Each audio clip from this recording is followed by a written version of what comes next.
"Follow me," the waitress said. Moments later, the billionaire couldn't believe his eyes. The people who change your life rarely arrive with a title attached to their name.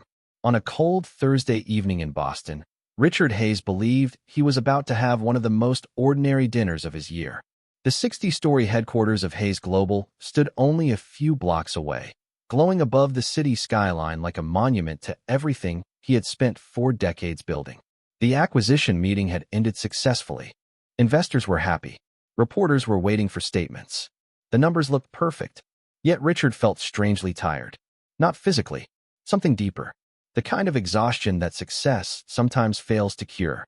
That was why he found himself sitting alone inside Harbor Street Grill, a small neighborhood restaurant far removed from the luxury establishments he usually visited.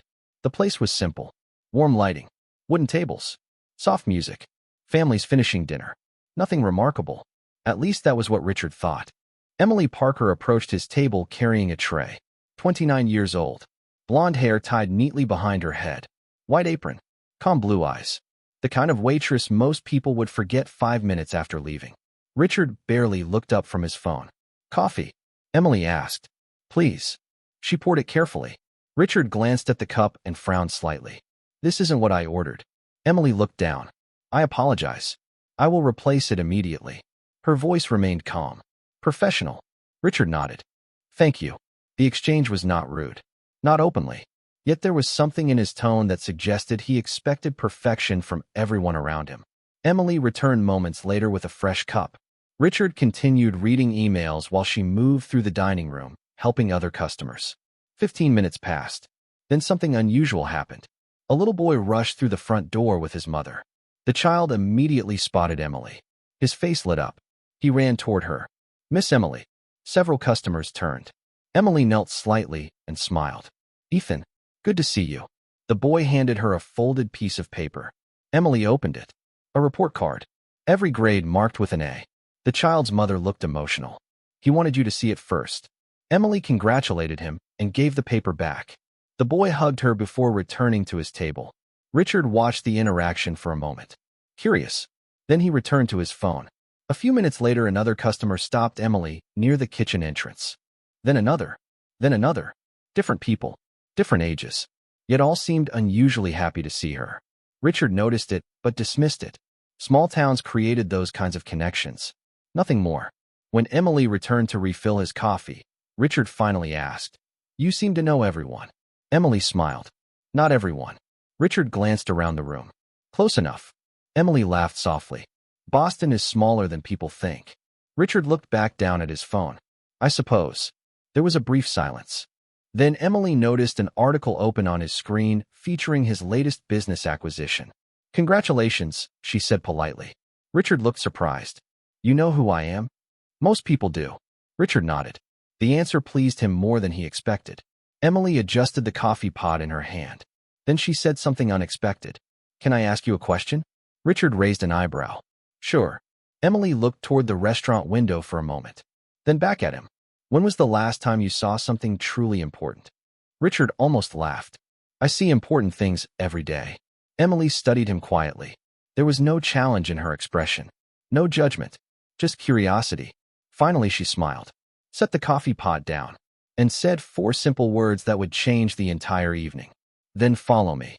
Richard Hayes stared at Emily for several seconds, waiting for the explanation that never came. Most people reacted differently around him. They asked for photographs, business advice, donations, favors. Nobody had ever interrupted a conversation about his success with an invitation that sounded more like a challenge. Emily simply stood there beside the table, calm and patient, as if she had all the time in the world. Richard glanced at his watch. He had a driver waiting outside. 3 emails marked urgent. A television interview scheduled for the following morning. Yet something about her confidence made him hesitate. "Follow you where?" he asked. Emily smiled. "Not far." Richard leaned back in his chair. "And why would I do that?" "Because you answered my question too quickly." He frowned slightly. "What question?" "When was the last time you saw something truly important?" Richard almost laughed. "I told you. Every day." Emily nodded politely. "That is what I thought." Then she picked up the coffee pot and walked away. Richard watched her disappear through the kitchen doors. The conversation should have ended there. It made no sense. Yet 5 minutes later, he found himself still thinking about it. The restaurant continued moving around him. Families paid their bills. Servers cleared tables. Outside, snowflakes drifted slowly beneath the streetlights. Finally, Emily returned. Her shift was ending. She removed her order pad from her apron pocket and placed it on the counter. Then she approached Richard's table one final time. "Well?" she asked. Richard looked at her. "You really expect me to follow a waitress into the Boston night?" Emily smiled. "I expect nothing." There was no sarcasm in her voice. No attempt to persuade him. That made the decision strangely difficult. People spent their lives trying to influence billionaires. Emily seemed perfectly comfortable if he said no. Richard stood up. 10 minutes. Emily shook her head. "You will need more than 10 minutes. Then 15. Her smile widened. "We can start with that." A few moments later they stepped outside. The cold air greeted them immediately. Richard's driver opened the door of a black luxury sedan parked at the curb. "Home, sir?" the driver asked. Richard looked toward Emily. She stood on the sidewalk beneath a glowing street lamp, hands in the pockets of her coat, waiting. Not impatient, just waiting. Richard turned back to the driver. "I will call you later." The driver looked surprised but nodded. The sedan pulled away. For the first time in years, Richard found himself walking through downtown Boston without an assistant, a schedule, or a destination he controlled. Emily led the way through several blocks of old brick buildings and quiet side streets. Neither spoke much. The city seemed different at night, less concerned with achievement, more honest somehow. After nearly 15 minutes, they stopped in front of a modest building Richard had never noticed before. No grand entrance, no impressive architecture, just a simple structure with warm light glowing through the windows. Children's drawings decorated the front door. Emily looked at him. "This is the first door." Richard studied the building. "First door?" Emily nodded. Then she opened the entrance and stepped inside. From somewhere beyond the hallway came laughter, conversation, and the unmistakable sound of dozens of lives moving forward together. Richard followed her, and immediately realized this was not where he expected the evening to go. The moment Richard stepped through the doorway, he knew he had entered a different world. The building was larger inside than it appeared from the street. Bright hallways stretched in several directions. Classrooms lined the walls. Bulletin boards displayed photographs, graduation announcements, college acceptance letters, and handwritten notes from students. The air carried the energy of people building a future. Emily walked ahead without saying much. She seemed completely at home here. Richard followed her through the main hallway, studying everything around him. A group of teenagers sat around a table working through math problems. In another room, several adults practiced interview skills. Down the hall, younger children gathered around a volunteer reading stories aloud. None of it looked wealthy. None of it looked impressive in the traditional sense. Yet every room seemed alive with purpose. Then something happened that immediately caught Richard's attention. A young woman carrying a stack of books stepped into the hallway and froze when she saw Emily. Her face lit up. "Miss Parker," she exclaimed. Emily smiled. "Sophia, how are classes?" "I made the dean's list." The young woman could barely contain her excitement. Emily's eyes brightened. "That is wonderful." Sophia set the books down and hugged her. "I would never have made it to college without you." Richard watched carefully. The gratitude seemed genuine, deep. Before he could process the exchange, another student approached. Then another, and another. One by one, people stopped to greet Emily. Some asked for advice. Others shared good news. Several simply wanted to thank her. None of them treated her like a waitress they happened to know from a restaurant. They treated her like someone who mattered in their lives. Richard began noticing something else. Every conversation carried the same pattern. Scholarships, mentors, educational programs, opportunities. Emily listened to each story with patient attention, never interrupting, never taking credit, never making herself the center of the conversation. Eventually, they reached a large open room filled with tables and computers. Nearly 50 students worked quietly beneath warm lights. A banner hung across one wall. The Parker Learning Initiative. Richard stopped walking. The name immediately caught his attention. Parker, Emily's last name. He looked toward her. Emily noticed, but continued walking. "Come on," she said softly. Richard followed. His curiosity was growing stronger with every step. At the far end of the room, a middle-aged teacher approached. "Emily, we finalized the numbers." She handed over a folder. Emily glanced through several pages. Looks good. The teacher smiled. 312 students this year. Richard nearly stopped. 312. That was not a small community project. Emily handed the folder back. That is great news. The teacher looked past her and noticed Richard. Oh, I am sorry. I did not realize you had a guest. Emily smiled. This is Richard Hayes. The teacher's eyes widened slightly. The Richard Hayes? Richard nodded politely. The teacher extended a hand. Pleasure to meet you. Then she turned back to Emily. The board is waiting whenever you are ready. Richard noticed the sentence immediately. The board. Waiting for Emily. Not the other way around. As the teacher walked away, Richard looked at Emily. What board? Emily opened another door at the end of the hallway. A conference room appeared beyond it. Voices could be heard inside. People were already gathered around a long table. Emily glanced back at him and smiled. The second door. Then she stepped inside, leaving Richard standing there with more questions than answers. Richard remained near the doorway for several seconds before stepping into the conference room. The space was simple but professional. A long wooden table occupied the center. Charts covered one wall. Scholarship statistics filled a projection screen. Around the table sat teachers, business owners, retired educators, and community leaders. The moment Emily entered, every conversation stopped. Not because she demanded attention, because she naturally had it. Several people smiled. Others nodded respectfully. One man stood and pulled out a chair for her. Richard noticed something immediately. Nobody treated Emily like a volunteer helping occasionally after work. They treated her like the person responsible for everything they were discussing. Emily thanked them and sat down. Then she glanced toward Richard. You can join us if you would like. Richard took a seat near the end of the table. For the first time in many years, he found himself entering a meeting without knowing exactly who held the authority. The discussion began. Numbers appeared on the screen. Graduation rates, scholarship awards, internship placements, college admissions, program growth. Richard listened carefully. Every few minutes someone asked Emily a question. Every few minutes, she answered with quiet confidence. She knew every detail, every budget category, every student initiative, every expansion plan. What surprised Richard most was not her knowledge. It was the way she used it. She never spoke to impress anyone. Every answer focused on students, families, and opportunities. The conversation continued for nearly 30 minutes. Then a gray-haired woman seated near the projector stood up. Before we continue, I would like to share the annual report. She handed several folders around the room.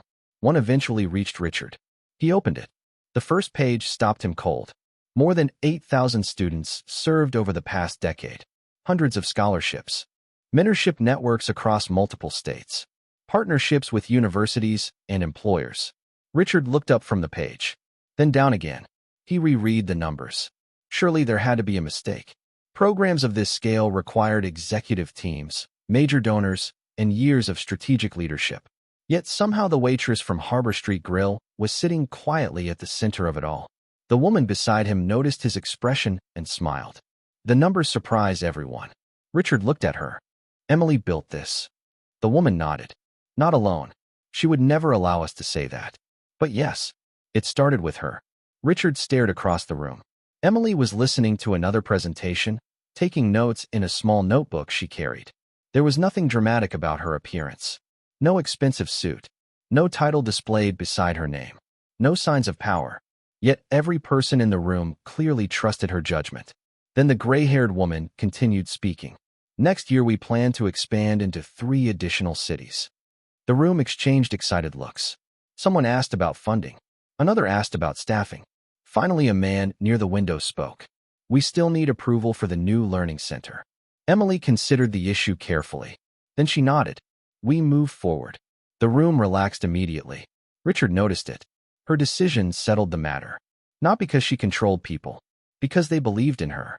The realization unsettled him more than he expected. Throughout his career, authority came from ownership, titles, and influence.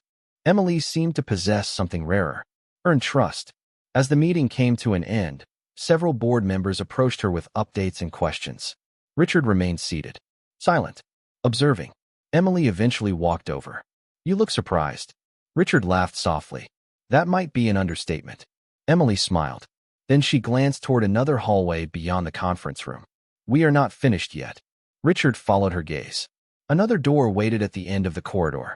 Emily stood and picked up her coat. The third door is my favorite.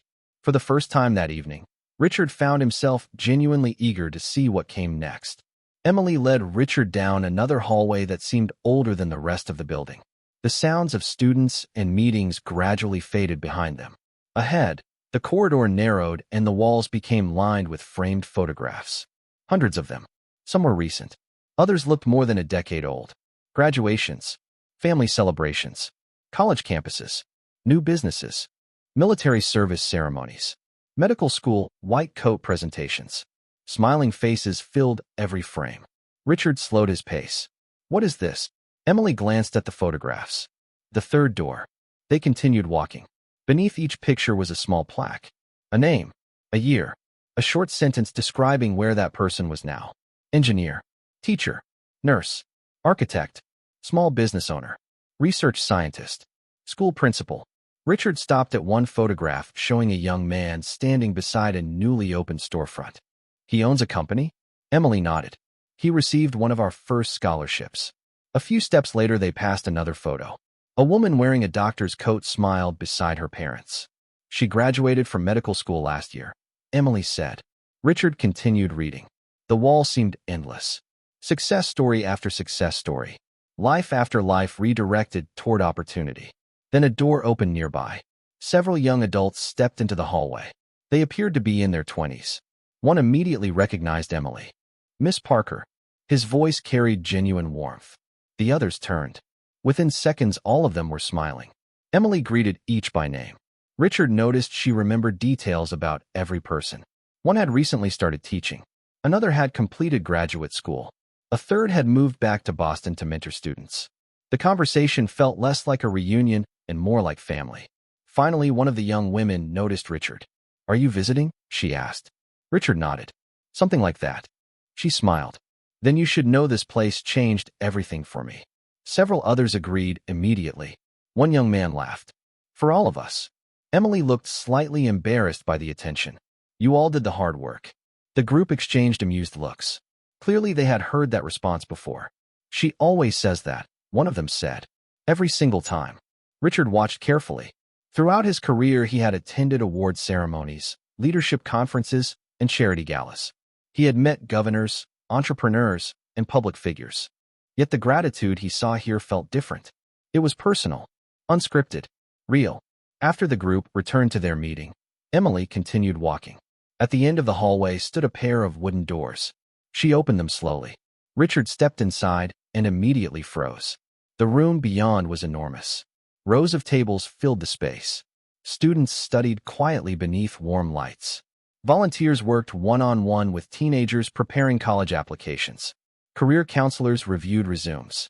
Mentors conducted interview practice sessions. Every seat seemed occupied. Every corner carried purpose. Richard estimated well over 200 people were inside the room. The scale stunned him. Emily stood beside him, saying nothing. She did not need to. The room spoke for itself. Richard looked across the sea of determined faces. Then back at Emily. How long has this been here? Emily folded her arms gently. 12 years. Richard stared at her. 12 years. 12 years of building this while serving coffee, carrying plates, and wearing an apron every evening. For the first time since entering the building, he realized the question that truly mattered was no longer what Emily had built. The question was why someone capable of building all of this still chose to spend her nights working as a waitress. Richard stood quietly at the edge of the room, watching students concentrate on futures they were still building. The scene reminded him of his earliest years in business. Long nights, limited resources, impossible goals. The difference was that nobody here seemed focused on becoming rich. They were focused on becoming capable. Teachers moved between tables, answering questions. Mentors reviewed applications. Volunteers offered encouragement. Every person contributed something. Emily watched the room with a quiet smile. Richard finally turned toward her. Why are you still a waitress? The question left his mouth before he could stop it. Emily did not seem offended. She had probably heard it before.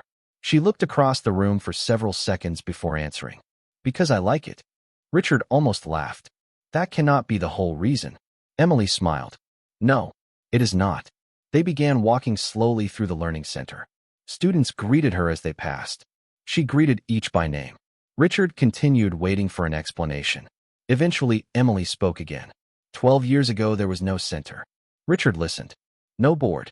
No scholarships. No donors. Just a few students who needed help. They stopped beside a wall covered with photographs from the program's earliest days. Folding tables. Borrowed classrooms. Community volunteers. Nothing looked impressive. Everything looked real. At night, I worked at Harbor Street Grill. Emily continued. During the day, I helped students. Richard studied the pictures. And when the program grew, Emily shrugged lightly. I kept doing both. Why? She looked at him. Because the restaurant reminded me who I was helping. Richard frowned slightly. Emily pointed toward one of the photographs. A teenage boy stood smiling beside a graduation certificate. His mother worked 2 jobs. She pointed toward another. Her father washed dishes. Another. His parents cleaned office buildings. Emily lowered her hand. Many of the families we helped spent their lives serving other people. Richard remained silent. The answer was beginning to take shape. Emily continued walking. Every day at the restaurant, I meet people from every part of the city. She smiled softly. Students, parents, teachers, construction workers, nurses, business owners. People tell you things when they think you are just a waitress. Richard looked at her carefully. And they do not realize who you are. Emily laughed. That depends on who is asking.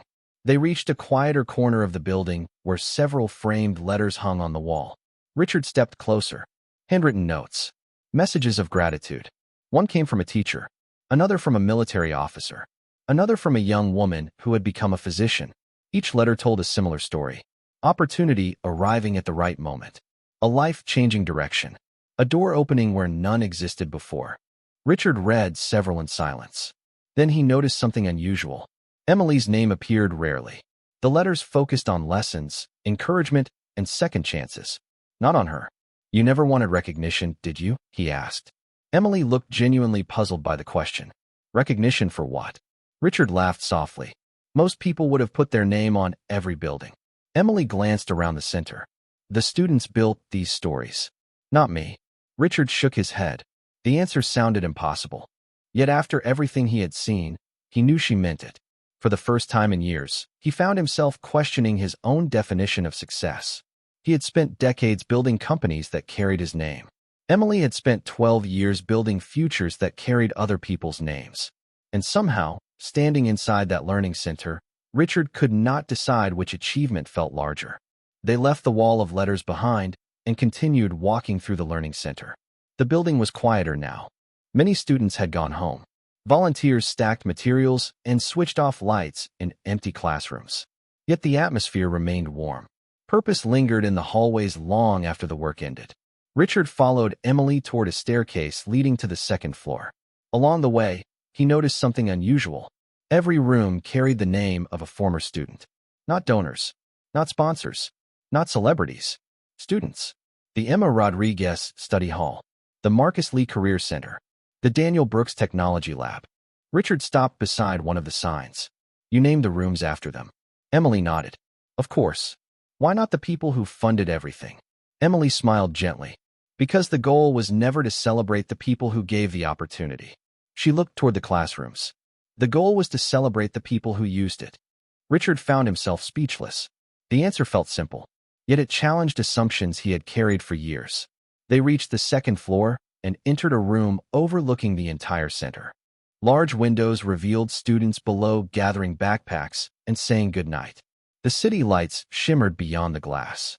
Emily rested her hands lightly against the railing. For several moments, neither spoke.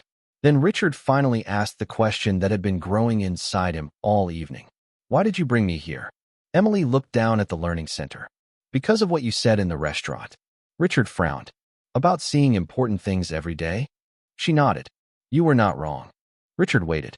Emily continued. You probably do see important things every day. Business decisions, investments, acquisitions, opportunities. Her voice remained kind. There was no criticism in it. But sometimes importance and impact are not the same thing. Richard looked across the room. The words settled heavily in his mind. Emily turned toward him. A company can change a market. She smiled softly. A person can change a life. Richard thought about the thousands of meetings he had attended over the years. Billion-dollar negotiations, corporate mergers, international partnerships, important moments. Yet standing here, none of them felt quite the same as watching a student proudly show Emily a report card. The realization surprised him. Emily glanced at her watch. "There is one more thing I want to show you." Richard laughed quietly. "Another door?" Emily smiled. "The last one."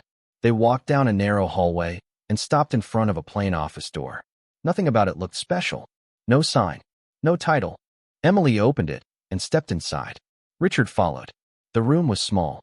A desk, a bookshelf, several worn notebooks, family photographs from students, handwritten thank you cards pinned to a corkboard. There was no luxury, no executive furniture, no evidence that the founder of a program serving thousands worked there. Richard looked around in disbelief. "This is your office?" Emily nodded. "Most days." On the desk sat an old photograph. Richard picked it up carefully. It showed a younger Emily sitting beside 3 students at a folding table inside what appeared to be a church basement. Emily smiled when she saw it. That was the beginning. Richard set the photograph down. For the first time that night, he understood something profound. Emily had never hidden her success. She simply never measured herself by it. And standing in that small office, surrounded by proof of lives transformed rather than wealth accumulated, Richard realized he was looking at one of the most successful people he had ever met. Richard stood quietly in the small office long after the conversation should have ended. The photograph remained on the desk between them. 3 students, 1 folding table, 1 young woman who believed a few hours of tutoring could make a difference. 12 years later, that small beginning had become something that touched thousands of lives. Yet Emily looked at the photograph the same way someone might look at an old family memory. Not an achievement, not a monument, just the beginning of a promise she had kept. Eventually, they left the office and walked back toward the main entrance of the learning center.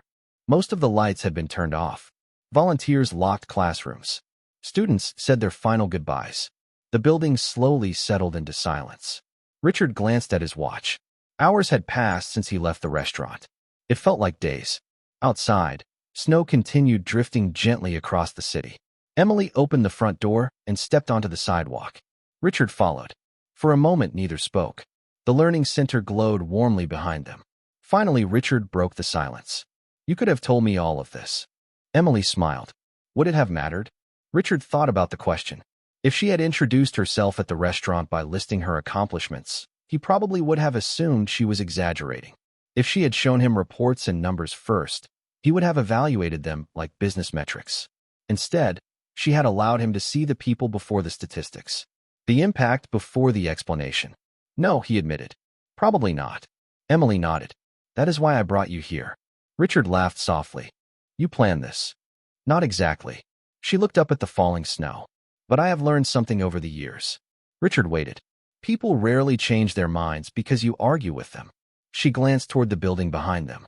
"They change their minds because they see something they cannot ignore." The words settled deeply inside him. Richard realized she was right. Nobody had lectured him. Nobody had criticized his assumptions. Nobody had told him he was wrong. Emily had simply opened a series of doors and allowed reality to speak for itself. A black sedan turned onto the street and slowed near the curb. His driver had returned. Richard barely noticed. His attention remained on Emily. "What happens next?" he asked. Emily smiled. "Tomorrow." Richard nodded. "Tomorrow I serve breakfast." He laughed. "Of course you do. And tomorrow students come back here." She looked toward the building. "Applications need reviewing. Mentors need coordinating. Life keeps moving." Richard shook his head with genuine admiration. The simplicity of her answer somehow made it more powerful. Then a thought occurred to him. "What do you need?" Emily looked confused. "For the center." Richard gestured toward the building. "Expansion, staffing, technology, scholarships. What do you need?" Emily considered the question seriously, not as someone receiving an offer, as someone evaluating responsibility. Finally, she answered, "More mentors." Richard blinked. "Not funding." Emily smiled. "Money solves some problems." Her eyes moved toward the classrooms visible through the windows.